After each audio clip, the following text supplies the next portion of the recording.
Hey everyone, I just wanted to let you know before this week's episode that the MacRumors Show will actually be migrating to an entirely different YouTube channel in the near future. And so I don't want to leave anyone behind. And so if you could go over to youtube.com/@the Show, the link will be in the description down below as well, and subscribe to the channel. So again, we don't leave anyone behind and you don't miss out on every episode and clips and shorts and anything that's related to the podcast will eventually all be posted on that channel. For right now, we'll post here and we'll post over there, but eventually, like I said, it's all going to be moving to that other YouTube channel, and it would mean a lot if you could subscribe.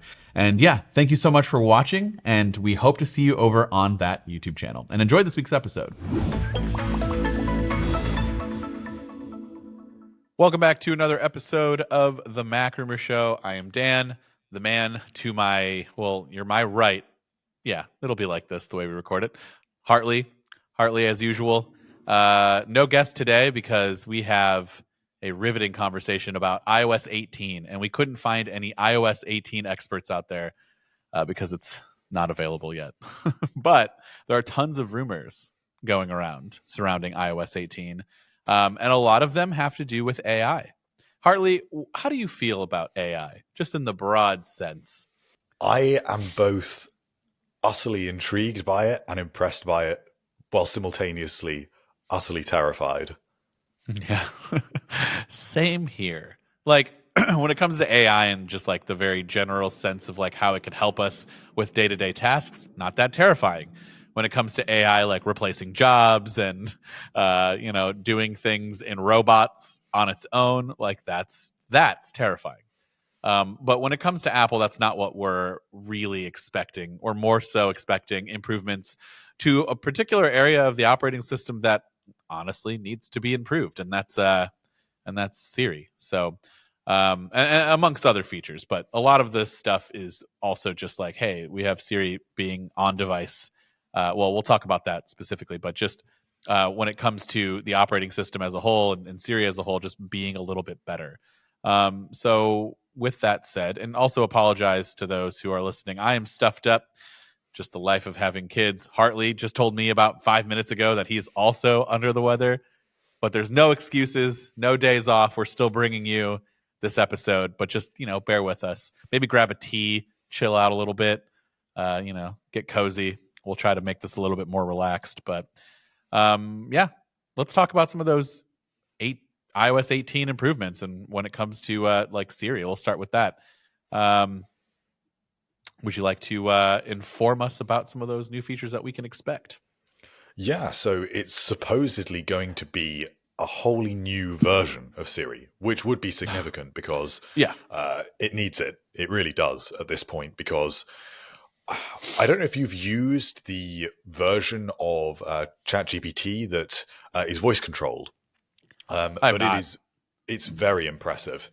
I mean, it is the same as the text-based version, but it's just it makes it feel so much more conversational. Obviously, when it is when you're actually speaking to a responding voice, and it really puts into context for me just how poor Siri is. And what you find with ChatGPT is that you don't really have to watch your words. You can say things clumsily. If you're typing, you can misspell things, and it still understands perfectly. But with Siri, your wording has to be so exact, and you have to sort of memorize the exact phrasing and default to that every time, which is so annoying. And that's one of the things that we're hearing is going to be substantially improved, is that you will be able to field more complex inquiries. So, for example, if it comes to sending a message, you might be able to say something along the lines of, send this message to this person and this person, which at the moment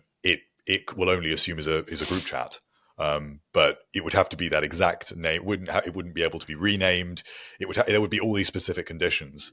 And when you think of, for example, if a better example maybe is if you say, ask Joe what the weather is today. It will then send Joe a message saying what the weather is today. You can't do that now. I've never tried, but you can. But like he would receive on his screen, he would receive the words. Ask Joe what the weather is. What's the weather? Well, he would just get. It depends. The point is that any of these little changes to wording can translate to sort of horrific misunderstandings in the way that these things come across. So, yeah, the ability for that to be understood in the way that large language models do would make a huge difference with Siri, and it would actually make it not just useful, but it would just be so much more laid back to just actually feel that you're not constantly having to think, this time I need to make sure that I word it exactly like this. I rarely ever use Siri, like, besides like some of the easier commands, just asking it what the weather is, maybe turning on something real quick. But like other than that, I really don't ever use it. How is it doing these days with like follow-up questions, follow-up commands? I'm still under the impression, like you just said earlier, that it probably can't do things like, hey, turn on this light and the TV, or like, and something else. Like, it can't handle multiple commands, correct? I think it's got slightly better in that regard, but okay, it's sort of in specific instances. So that's again kind of the issue with Siri, is that you would have to know which specific things it can and cannot combine. Yeah, and you just don't know. Which just sort of discourages you from doing it at all.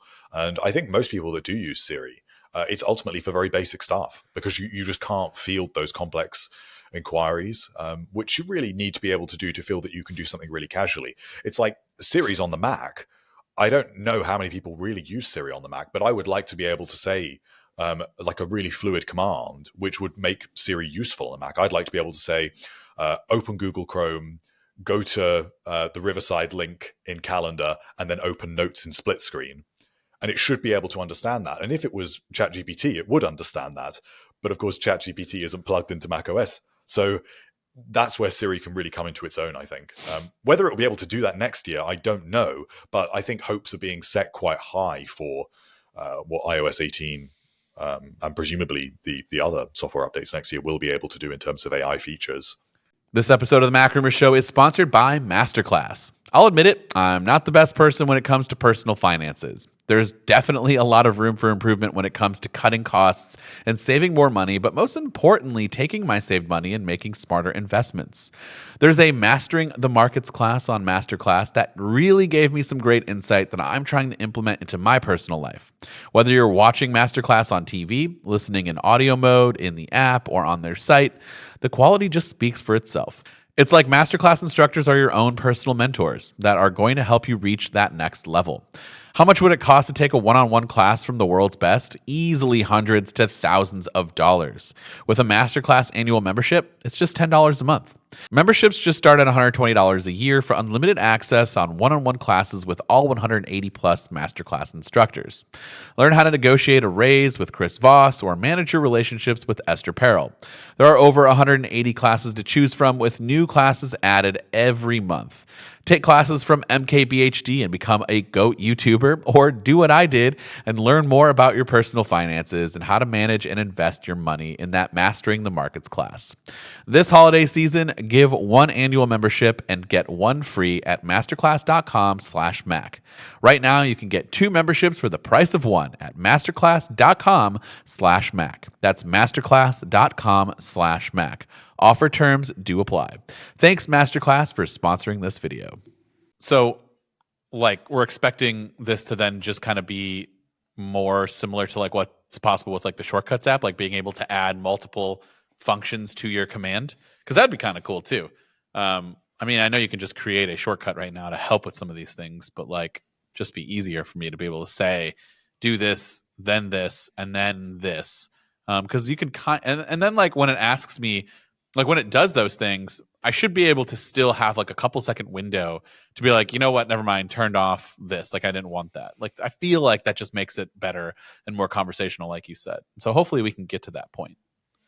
That is one of the things that is rumored, is that this new version of Siri will have direct integration with the Shortcuts app, presumably because you will be able to sort of line up commands with Siri, which would translate to the sort of results you get out of Shortcuts. So, for example, you could tell Siri to combine 5 photos into a GIF, and it would then present that to you as a shortcuts action that it has automatically created. So that's really good as well, because it will make shortcuts even more accessible. I think Apple's done a great job of making shortcuts more accessible with iOS 17 and the pre-made shortcuts that are available there for so many apps now. But this will really be the game changer, because if you don't understand how to do slightly more complex things in terms of grabbing input and then searching through results and things when it does start to go into sort of basic programming, if that could be pre-written for you, that is also a really significant game changer. But then at the high end, of course, we're also hearing about things like Xcode getting AI features that would enable developers to be assisted in writing code in much the same way that Microsoft already has some of these features available, but Apple is behind in that regard at the moment. So it does seem to be like a sort of system-wide thing, which is what it needs to be ultimately. Because Apple talks a lot about machine learning, they have done for years, but I don't feel like we actually see a lot of it. I don't feel like we feel the benefits of those sort of machine learning tools that are going on. When Apple talks about machine learning, they talk a lot about stuff like fall detection or crash detection, but they aren't really saying, well, here is how you can use something like that on a daily basis. It's just really far behind when you look at other competitors, which really is just Google Assistant in the smartphone space, because, a lot of this then leads to, improving Siri for these devices. The primary device that most people have is an iPhone. So obviously we want to get that running really well for people who are iPhone users. And Google, they have tons of phones out there with phones that they sell, but also through other OEMs that use Android. And just like some of those features that I saw, and I can't even remember off the top of my head, some of the more like impressive features that they did offer, but like I remember sitting there thinking, like, if Apple could do this with Siri, it would just be so much better. Like Google Assistant, well, that's the thing. So it integrated with its own Chat GPT like functionality with Bard. So now it's all coming back to me. Sorry, it's just being under the weather, making it brain fog. But like using Google Bard and having it summarize articles that you're looking at, like that is immediately something that's super useful for someone like me. Maybe you don't like that as someone who's writing these articles, taking the time to put in all of this work and then but like if readers are reading it, I mean, what does it matter how they, consume it? It's better that they get a more concise version if that's what they want. And being able to just like ask Bard for specific things based off of what you're looking at, whether it be text, images, videos, and like we could kind of do some of those things with like the image stuff. But it's just not anywhere near the level that Google's offering with its assistant and integrating Bard. And Apple really should be able to one-up Google in that regard, and with across the whole platform, really, because Apple has that ecosystem advantage. So the ability to remember that conversation across devices is really useful. I mean, if I could, on my iPhone, say to Siri, I'm just going to pass you some information now. I might want it later when I'm on my Mac, so remember it. Is not something that Google has the ability to do, or at least it could do on Chromebooks and whatever, but it doesn't have the ability to say process this sort of stuff on device on a Chromebook in the same way that Apple does with Apple Silicon. Right. Yeah. I mean, that's just that performance level is not there, and that ecosystem, like you said, is just not there. That would be super useful. Like all of these things that we talk about sounds useful, but like it's just we've been doing it the other way for so long that like I wonder if I ever will find myself being like, hey, Siri, like I'm looking at this now, but I just don't have time for it. But when I open up my Mac the next time and I log in, like give me a notification right away with that. I just said, hey, Siri, and realized my phone's going off. But yeah, like, would you start using things like that? Or do you think it would be like, oh, you test it and then it just doesn't become part of your daily life because you're just not used to doing it? I think I would use it. Normally, I do tend to sort of lead into the opinion that these things are gimmicks, a little bit like the journaling app, which we can talk about a little bit, maybe, which I hate, actually. And I think it is just a gimmick and a complete waste of time. But I was quite optimistic for that. So I hope that this wouldn't be the same thing, but it really depends on execution. So if it is a very if it's a very ring-fenced experience that only enables me to field slightly more complicated questions when it comes to sending a message, and it isn't a sort of total cross-device, completely new experience that really does feel quite limitless. Because when you use ChatGPT, it does feel limitless, and you do hit the limits when you try and paste something in that's too big, or you ask it to pretend to be someone, or things that it doesn't like, and it says I'm not allowed to do that. But generally you don't feel its limits too much. If Apple is too restrictive of that experience, then that would hold it back, and I would be less interested in it. But I would like to believe that if it's well executed, then I'd use it a lot. I mean, I'm already finding that I'm using ChatGPT more and more in ways that I didn't even think I would, maybe even 2 months ago. For example, I didn't know what to do at the weekend, so I said to ChatGPT in the morning to do a bit of research. I want to do something locally within 20 miles, provide me with 6 options, and it searches the internet and provided me with 6 good options with little summaries, exactly perfect, way better than a search engine. I didn't have to go searching through anything, looking at ads. It was way better. So it's a question of if Siri is going to be able to do that sort of thing for me. I don't know if I'm there like on a personal level, but for a work standpoint, I use it like just for random stuff that are like super helpful. Like, taking a script of mine and saying, hey, make this into a short. Like, I just want to concise it down into information so that I can redo a script, a voiceover, and have it be 30 to 60 seconds. I even specifically say that, and it gets pretty close. The other day, the last video we did was AI named for the title. I just said, hey, here's the script. Give me a title that's best optimized for SEO for YouTube. And it gave me a title. I don't know whether or not it's actually, it's too early to tell. I'll check the search rankings and how it's doing. But I mean, I was impressed. Like, and it kind of just felt like it knew, like, hey, this is how YouTube titles are. So, it just sounded natural to me. And so, like, things like that, I'm on board. And if I can get a faster way to do it without having to like go to a separate app or go to the ChatGPT website, that would be helpful. If it's integrated in Siri, if it's got its own dedicated button, which we'll talk about here. Actually, let's jump to that, because a lot of the stuff that would be coming in iOS 18 with Siri and this AI stuff would be potentially on device for the iPhone 16 series. And I'm actually working on a video, weirdly enough, about some of the iPhone 16 features. And one of them that I learned just through research of this video is that there's a new capture button potentially happening. Like, okay.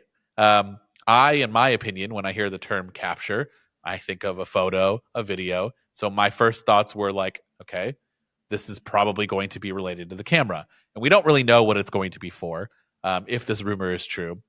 But could it be that this capture button has something to do with, like, Siri, and a more powerful AI version of it, where it's using to capture your thoughts that you need to get into and have some stuff sent back to you via AI? I don't know. What do you think about that? I think that seems to be along the right lines, especially if AI is one of the main features of the iPhone 16, which it's hard to tell at the moment because the rumors about iOS 18 and the iPhone 16, there's definitely a blurred line there. And the indications that we're being given is that there will be cloud-based features coming to all devices through software updates, but then there will be certain elements of it that will be on-device only and a little bit more privacy-focused, with those sorts of advantages. And it gives Apple an opportunity to say, well, these particular features are better with an on-device experience. And don't depend on having cellular signal. So some sort of dedicated button maybe does make sense for that. Although it's intriguing because, of course, you can access Siri right now by holding down the power button. So why would that be different? I don't know. Right. Maybe it's got to have something to do with photography. So does it enable you to jump into a completely new UI? Is it like an action button, but effectively just for AI features? I don't know. It's intriguing. That's where I was confused because, immediate capture button. I'm like, okay, that's for the camera. Easy. Boom. Like that's what it's going to be for. And it's probably going to bring you to like some pro features. But then it said that it's rumored for all iPhone 16 models. So I'm like, okay. And then we saw that maybe it could be for Siri. But like you said, my initial thoughts were, well, I mean, Siri already has the ability to just go through that power button or the side button. So why do we need two buttons for Siri? Maybe that gets repurposed back to the power button. I don't know. So I'm right there with you. I have no idea. So it's one of the things that I hope that in the rumor cycle for the iPhone 16 that we will learn more about. I hope it's not just another action button where it's just broadly mappable to a different set of features. It's got to be something special to justify adding another button. It can't just be another action button.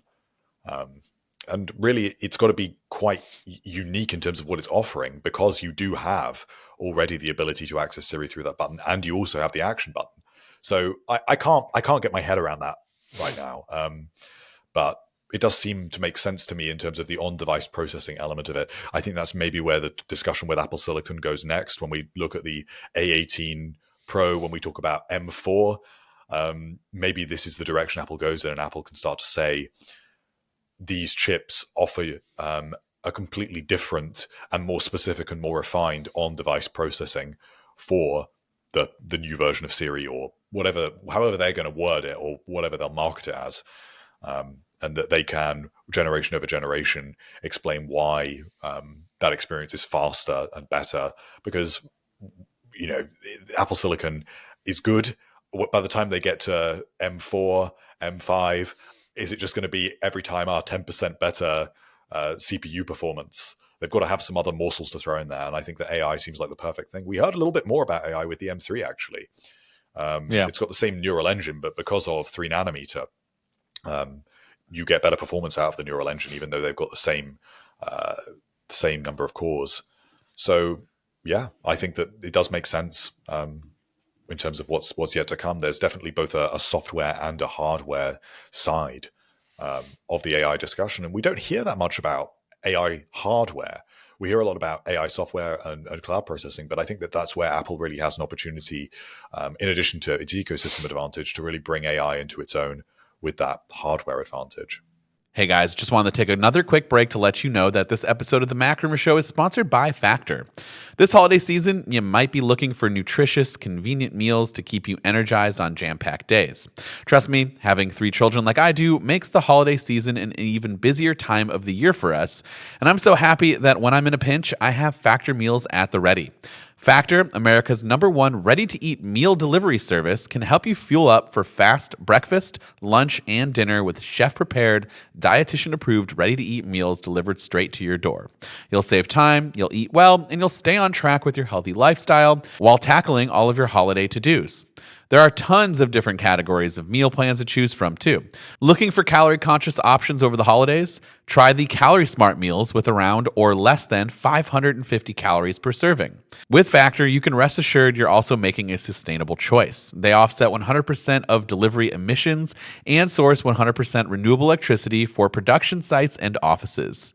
This November, get Factor and enjoy eating well without the hassle. Simply choose your meals and enjoy fresh, flavor-packed meals delivered to your door, ready in just 2 minutes. No prep, no mess. So head on over to factormeals.com/Mac50 and use code Mac50 to get 50% off. That's code Mac50 at factormeals.com/Mac50 to get 50% off. Thanks, Factor, for sponsoring this episode.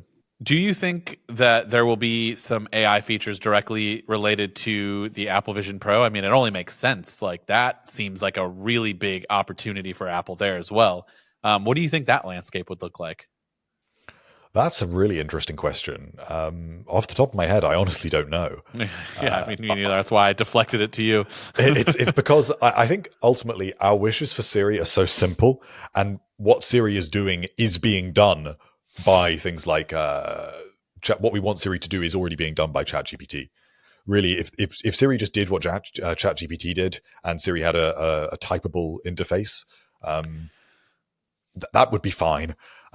Doing that in a spatial computing environment, even better, but it's still ultimately doing the same thing. So yeah, I think that long term for sure. If it comes to building apps, I mean, we have heard some rumors about using shortcuts to build apps or AI features specifically to build apps, and maybe in a spatial environment that might begin to make more sense. But that is leaning into that whole angle of what this kind of next generation spatial computing experience will even be, and I really don't know what that is. So going back to two things you said. One, the most recent thing was typable interface. Yeah, on my iPhone, if I can't type back to Siri and like have a full-fledged conversation and it retains history, would be nice. And I can copy and paste or like have a share sheet or something to like send that info off to, then it's still useless in my opinion. I mean, it's a little bit more useful, but it's still not as good as like being able to do what ChatGPT can do for the use cases that I would be looking at. And then the other thing is when it comes to building apps, like where does that line go between like, you know, what if it becomes easy enough for me to be like, hey, I have an app idea, Siri GPT, like, can you make me an app that does this, this, and this, and like write the code for me? And then is it going to be as easy as like, okay, that's done. And then there's like a UI and Xcode that just makes it easier for people like me who have no coding experience to just like tweak some of the things that you need to do? Or is there still need to be, you know, developers in this world? Like, I don't want the whole subset of people out there to lose their jobs. And sure, though, it'll probably just be a better tool at first. But if it really does become as easy as like, make me an app that does this, and also who gets the credit for that too? Like, do I become the developer of that app, and I make money off the app store, or does Apple make money because Apple assisted? Like, what happens? And you can already do this with ChatGPT. You can ask it to code an app for you. It's just a little bit more limited because the sort of responses you get are limited in length. So you're not going to be able to do anything super complicated, but it's a little bit more appropriate. Like if you wanted a new HTML element for your website, that you definitely can get out of ChatGPT. But fast forward a year from now, I can absolutely see tools available that will enable you to develop an entire app like that from start to finish. That is the whole can of worms with AI generally in terms of ownership. And how do we stop app review just being flooded with thousands of AI generated apps? I mean, from random people, scam apps that are, you know, sophisticated because they've got extensive AI tooling and they can be reconfigured over and over again to prevent that from being discovered. But then I guess the answer is app review also becomes more AI driven. That's what I was going to say. Yeah, we're going to need AI to review the AI.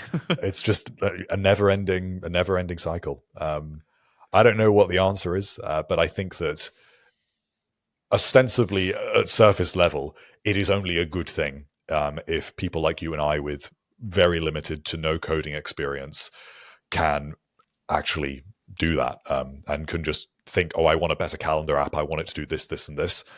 And just have a conversation with Siri, and Siri will say, okay, let's go over to Xcode and then ask you some more questions. And then, you know, an hour later, I've got my app and it's ready to go. Yeah. I mean, you're still going to need like design. There's going to be developers for design. Like, yeah, I could probably create some. Well, I guess maybe not. I don't know. I don't know how advanced this thing could be. Like if I say I want it to look like this, this, and this, give me some kind of design like that. It's very possible that you can find what you need. I mean, it's only a matter of time until AI replaces us on this podcast. So, you know, is what it is. Yeah. You can already do these things for your voice. Did you know that? Have you seen those? Yeah. Yeah. Where I can unsettling. Yeah, I can train with all the thousands of hours that exist out there of my voice. It'll be easy for and just grab some AI transcripts of your videos and of all the episodes of the podcast, and you've got your speech pattern, your word choice, everything. And I've had Kevin. We all know Kevin, the tech ninja. He was on our podcast multiple times. Andrew Edwards. They have used these tools to make shorts like TikToks, Instagram. Some about the fact that you could do this, and then like saying this entire video is done by AI, and some without even telling people. And it's been remarkable because no one can tell. It's just like, yeah, you sound a little bit more robotic in the way you talk, but like it's still your voice, and most people out there just don't know that this stuff exists yet, so they don't question it. So yeah, maybe I just take a step back a little bit and just let AI take over for a while. I'm sure some people will comment that they would absolutely enjoy that. Who knows? So yeah, I mean, I know we're kind of all over the place with AI, but like that's just kind of how I feel my brain works when it comes to ChatGPT and machine learning and smarter language models. Like I don't even want to pretend to be an expert on that. And I'm just as like shocked as everybody else when I see all these new things come out. I'm just trying to figure out better ways to improve the Mac, the iPad, and the iPhone, and like what I would use that for. I think that really Apple needs to kind of rethink from the ground up how users even would want to use AI on their devices. And I would like to see, to be honest, it's a little bit like the whole macOS on iPad scenario where because we struggle to imagine a better iPad OS experience on the iPad, we just say, oh, just put macOS on the iPad. So I hope that Apple doesn't, in a way, just put ChatGPT, effectively make ChatGPT the next version of Siri. I hope that it is better. I hope that it is more innovative. We are limited by what we can imagine with that because ChatGPT is ultimately the best, kind of the best of what we've experienced with that sort of thing. But I'd like to believe that Apple could do something even better. What would you want it to do if you could pick? Well, I mean, I'd want it to do the main thing. The main. I don't know about the main thing, but for me, I think it comes down to these little features like the ability to type to Siri on all devices, for that to have an ability to search the internet and return results from it, not just say to me, I've sent something to your iPhone, or here's just some Bing search results. I wanted to actually be able to read that and tell me information that it is reading in real time. I think that would be a way to level up Siri, but it's got to just get the understanding so that things can be far more conversational. That's really got to be the first step, I think. But the list is endless. I was gonna say, like, looking at some of the info, let's look at some like minor quality of life improvements. Like, in the articles that we have up on the MacRumors.com website, you can see all about all the stuff that we're talking about. Auto-generated Apple Music playlists. Like, my first thought is, do you not already kind of have something like that? I say that as a Spotify user, for those who are not aware. Like, I feel like we've got a lot of auto-generated stuff in Spotify does, but Apple Music has very little of it.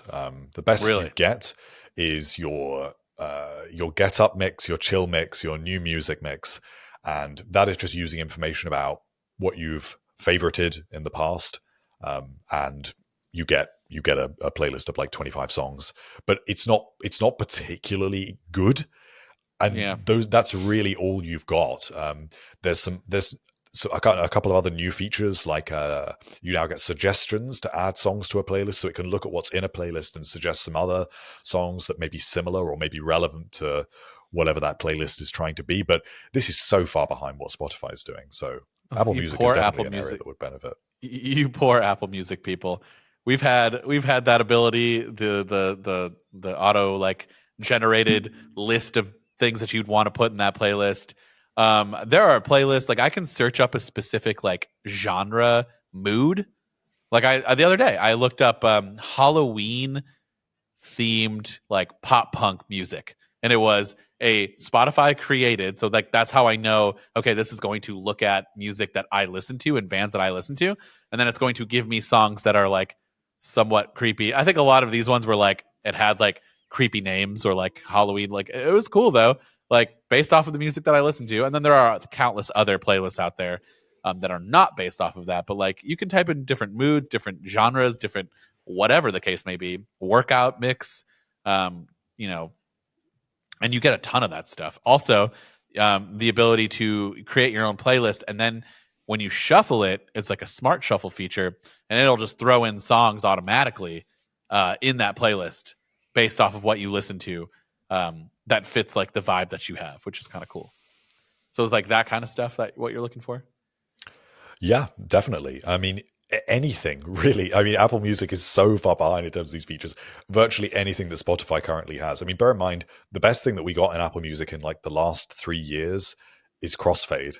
That's the level we're at with Apple Music. So I would be extremely grateful. Every once in a while, I kind of feel like I should switch over to Apple Music just because of the ecosystem integration and all of that. And then I see and hear your thoughts about the things that you're missing and what you don't have and what you are wishing for. And I'm like, okay, maybe I just got to stay where I'm at for a little bit. I do still prefer Apple Music. That is its weak point, but I love the ability to actually curate a library. It's more like having a record collection, whereas with Spotify, you don't ever feel like there's anything in your library. No, and that's my biggest gripe is that I would prefer that, which is why, and like I like the look of the way they just handle playing music. It does feel like I am like looking back at my old CDs or vinyl that I have.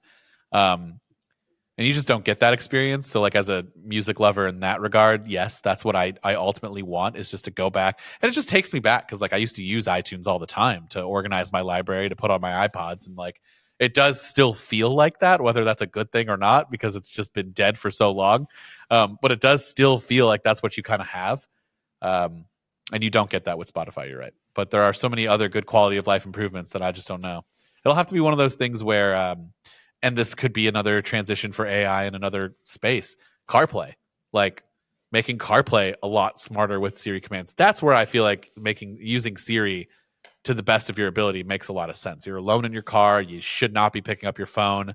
You definitely shouldn't be typing. If I want to have a quick chat with, I'm going to call it Siri GPT. If I want to make a quick chat with that, like the car makes sense and getting things done that way. You have an idea, you want to get that thrown into an Apple Note. Like, why can't it do that? It should be able to. Yeah, and even where you make those requests, it's still so basic. So I completely agree. And even in other areas, some of the other areas that are rumored are in Apple's productivity apps like Pages and Keynote. There is a place for AI there to generate text and to generate, say in Mail, to generate an auto response to an email. That is still, they can still sort of ring fence that experience, which is how I think that Apple's far more likely to do it. I don't think they're going to give the same level of freedom that even ChatGPT provides. But I'd really find that really useful in Mail. Why am I so not excited whenever I see updates and things for Pages and Keynote? Like I don't download. They are always so small. They are so small. I don't use anything else. Like I don't download Microsoft Office. Pages and Keynote is fine for whenever I need to use those things, but like it's the least sexy things I could possibly read is when they're like, we've updated Pages and Keynote, and I'm like, I am not interested.